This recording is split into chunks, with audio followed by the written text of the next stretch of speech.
My dear students, welcome to my channel study by RP sir.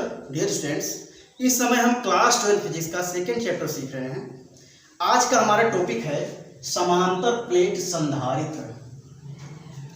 इसको कहते हैं English में पैरेलल प्लेट कैपेसिटर। ये टॉपिक आपके एग्जाम के पॉइंट ऑफ व्यू से बहुत ज़्यादा इम्पोर्टेंट है। आपके बोर्ड एग्जाम में 5 नंबर का क्वेश्चन बनता रहता है, ठीक है, और बार बार बोर्ड एग्जाम में जो है पूछा भी जाता है। तो इस टॉपिक को स्टार्ट करते हैं। हम समझते हैं कि वास्तव में समांतर प्लेट संधारित्र क्या चीज़ होती है। इससे पहले हमने संधारित्र को समझ लिया था कि वास्तव में संधारित्र क्या होता है।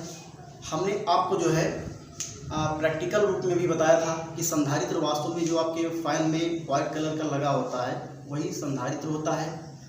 वास्तव में ये संधारित्र का काम क्या होता है, ये जो है किसी डिवाइस की स्पीड को जो है बढ़ा देता है, ठीक है। क्यों? क्योंकि इसमें करते क्या है, इसमें आवेश को नियत करके और विभव के मान को जो है घटाया जाता है, जिससे धारिता जो है बढ़ जाती है।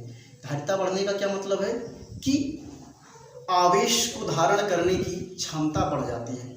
तो आवेश को धारण करने की जब क्षमता बढ़ जाती है तो ये ज़्यादा से ज़्यादा आवेश अपने अंदर स्टोर कर लेता है, और ज़्यादा से ज़्यादा आवेश जब ये कॉइल में भेजता है या सर्किट में भेजता है तो वहाँ पर आवेश के प्रवाह की दर को ही विद्युत धारा कहते हैं। तो ज़्यादा से ज़्यादा धारा जो है जाता है अंदर सर्किट में। तो उससे क्या होता है, करंट के मान में वृद्धि के कारण इलेक्ट्रिक फील्ड ज़्यादा जनरेट होती है, जिससे जो है डिवाइस की स्पीड बढ़ जाती है। इन सब बातों को जो है हम और आगे डिटेल से समझेंगे। तो आज हम पहले समांतर प्लेट संधारित्र को समझते हैं कि वास्तव में क्या चीज़ है। तो इसको समझना बहुत ही आसान है। समांतर प्लेट संधारित्र में वास्तव में होता ये है कि यहाँ पर 2 धातु प्लेटें ली जाती हैं। मान लेते हैं ये कोई एक धातु की प्लेट है और एक दूसरी प्लेट यहाँ पर ले लेते हैं, और ये जो धातु की प्लेटें हैं तो लिख लेते हैं ये प्लेट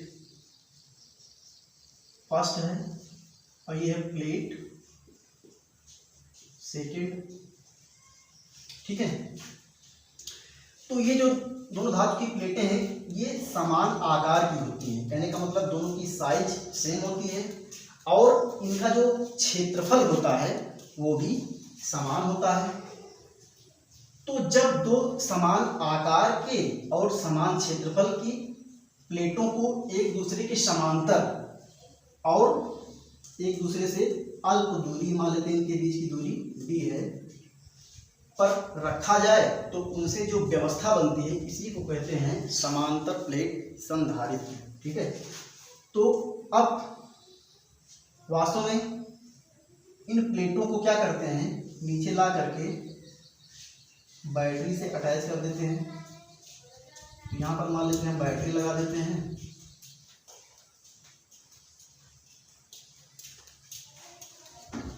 तो यहाँ पर हम बैटरी बना लेते हैं।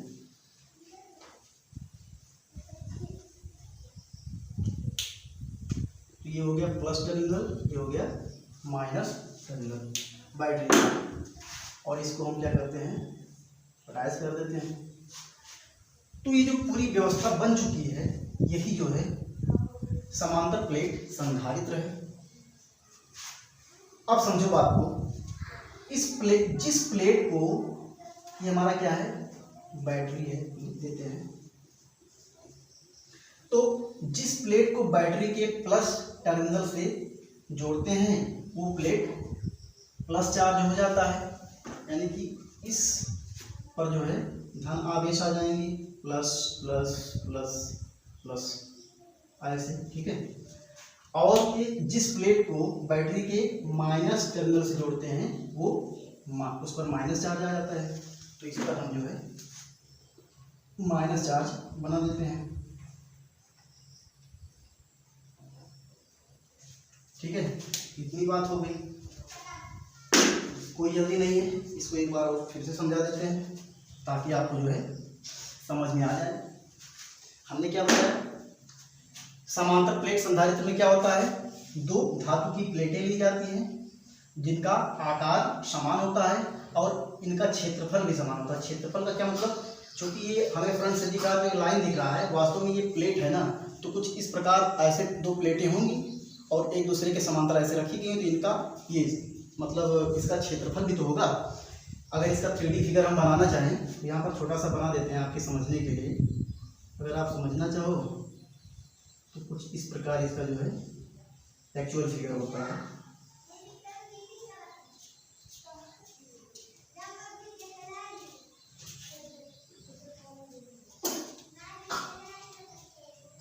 तो ये जो है इनके बीच की जो दूरी है वो d है, और उसके बाद इसको ला करके हमने क्या किया, यहाँ पर ला करके बैटरी से जो है अटैच कर दिया, प्लस माइनस। अब ये जो प्लेट है यह प्लेट फर्स्ट, यह है प्लेट सेकेंड।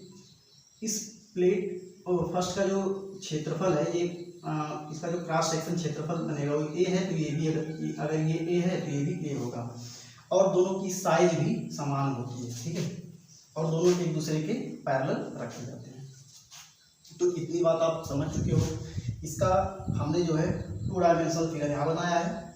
आप समझने के लिए साइड में बनाना चाहो तो बना सकते हो, अगर नहीं बनाना चाहो तो मत बनाओ, बट ये फिगर आपको बनाना है, ठीक है।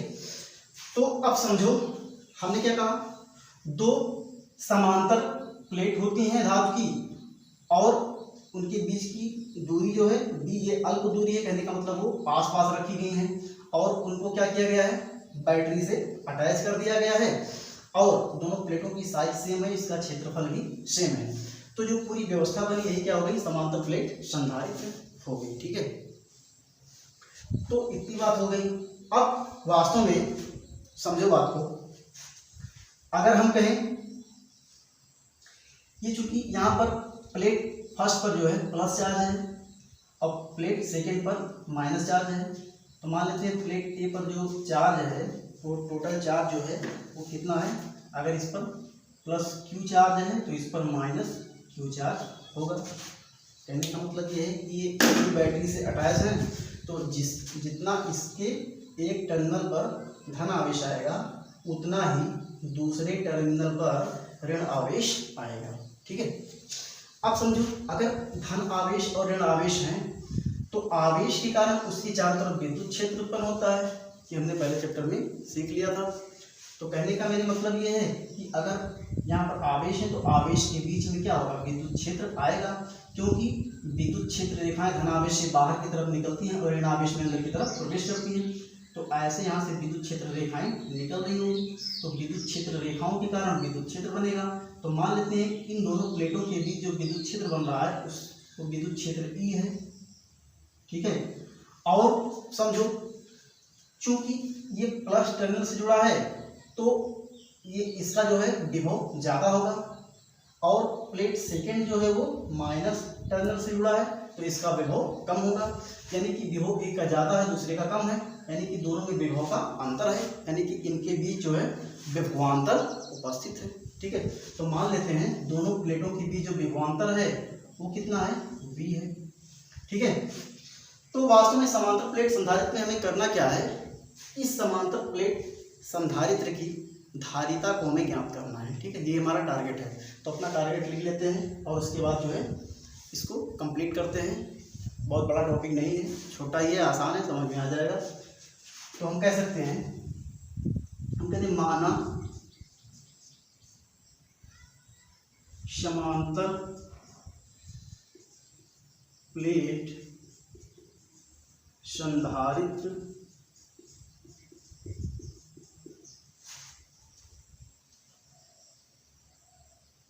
समांतर प्लेट संधारित्र के दोनों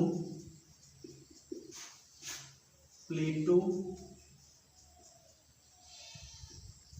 के बीच उत्पन्न विद्युत क्षेत्र का मान कितना है, विद्युत क्षेत्र जो है वो है E है। प्लेट का क्षेत्रफल हमने कितना मान लिया है, प्लेट का क्षेत्रफल A तथा प्लेटों के बीच की दूरी कितनी है, दूरी स्मॉल d मान लिया गया है। और प्लेटों के बीच जो विभवांतर है उसका मान भी है। ठीक है, हमें क्या करना है, समांतर प्लेट संधारित्र के धारिता की गणना करनी है। ये हमारा टारगेट है। ठीक है, इतनी बातें हमने लिखी। आगे इसको करते हैं कंटिन्यू।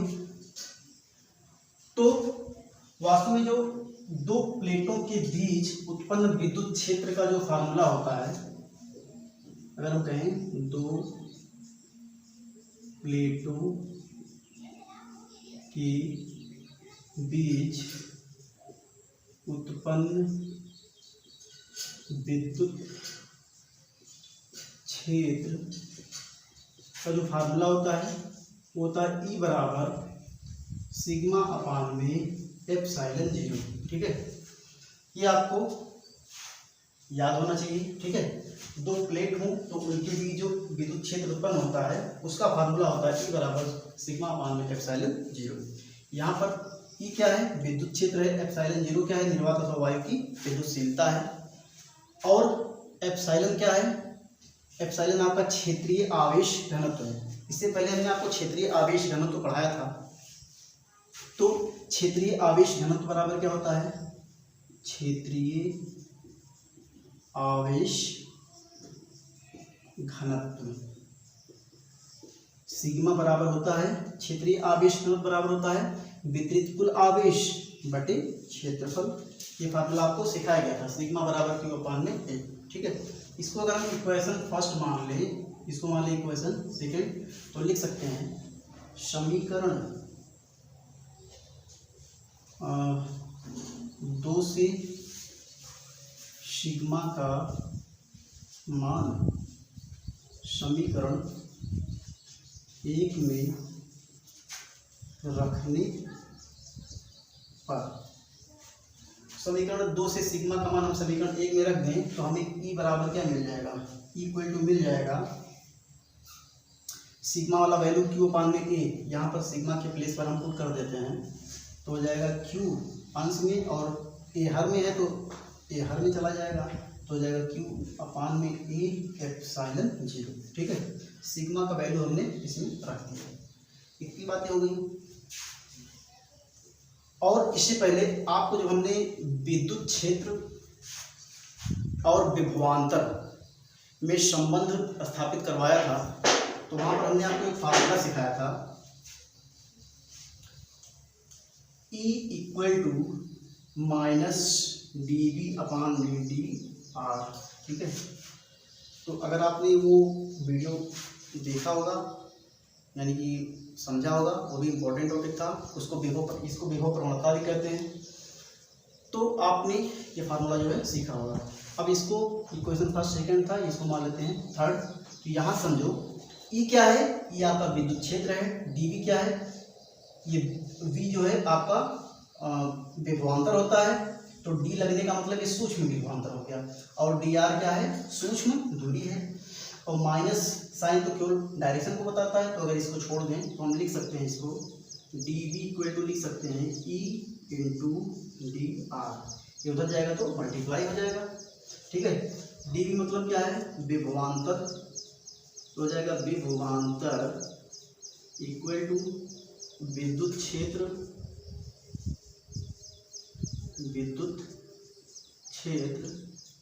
गुणे dr क्या है, दूरी, दूरी हो गया, यानी कि विभवांतर इक्वल टू क्या होगा, विद्युत क्षेत्र गुणे दूरी हो जाएगा। तो अब हम आगे कंटिन्यू इधर कर देते हैं, इसको मिटा देते हैं।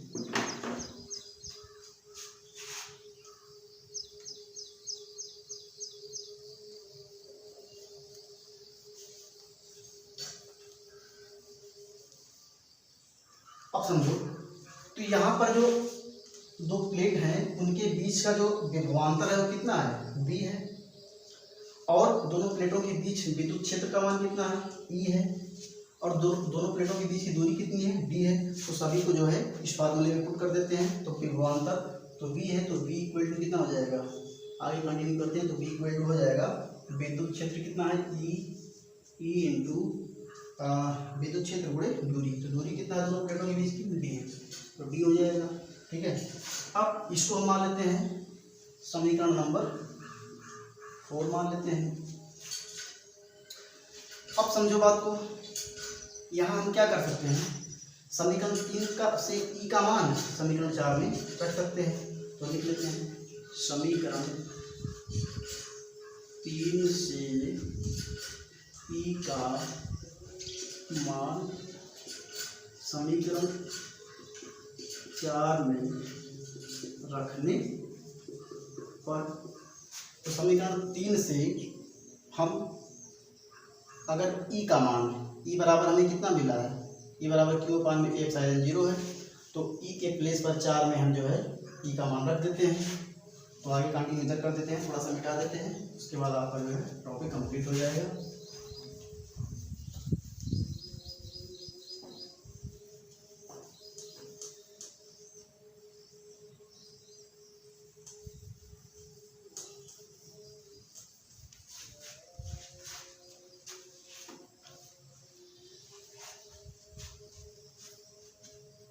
तो ई का मान हमारा जो आया था इक्वल टू, उसको हमने मिटा दिया, तो वास्तव में आपका क्यू अपान में ए एप्सिलॉन 0 आया था। ठीक है, तो उसको हम जो है इस समीकरण में पुट कर देते हैं। तो हो जाएगा v इक्वल टू, ई का वैल्यू कितना आया था, क्यू अपान में ए एप्सिलॉन 0, और साथ में डी भी है, तो यहाँ पर डी भी आ जाएगा। ठीक है, इससे मल्टीप्लाई होगा, तो v इक्वल टू मिल जाएगा क्यू डी अपान में ए एप्सिलॉन 0। ठीक है, इतना हो गया हमारा। अब इससे पहले जब हमने आपको धारिता पढ़ाया तो धारिता का फार्मूला क्या था, धारिता का जो फार्मूला था, इसको इक्वेशन नंबर 5 मान लेते हैं। धारिता C इक्वल टू होता है Q अपान में V। ये आपको जब धारिता पढ़ाया गया था तो सिखाया गया था। तो अब इसमें जो है V का मान हम समीकरण जो है इसको मान लेते हैं 6, तो V का मान समीकरण 6 में पुट कर देते हैं। तो लिखेंगे समीकरण 6 में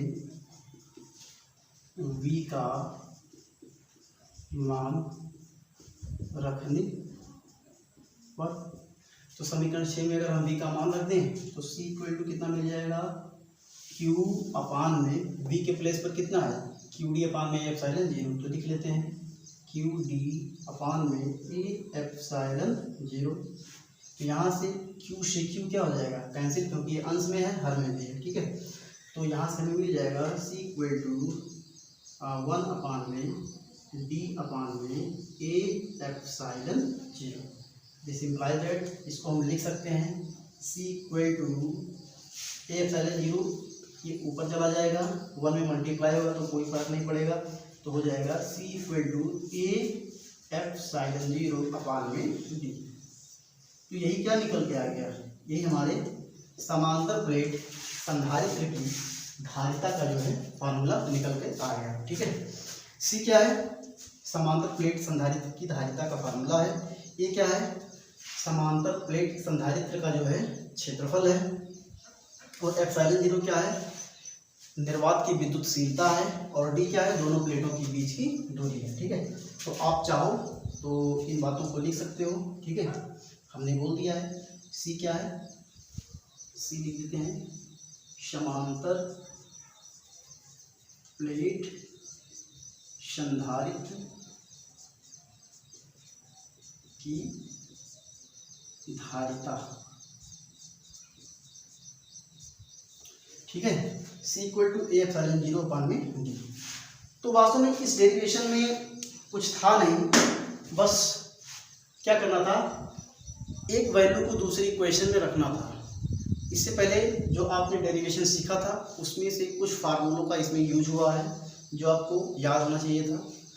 तो एक वैल्यू को हमने दूसरे में पुट किया और लास्ट में हमें समांतर प्लेट संधारित्र की धारिता का फार्मूला मिल गया। ठीक है, तो 5-6 इक्वेशन बनते हैं, छोटे छोटे फार्मूले हैं, कुछ ज़्यादा लंबा नहीं है।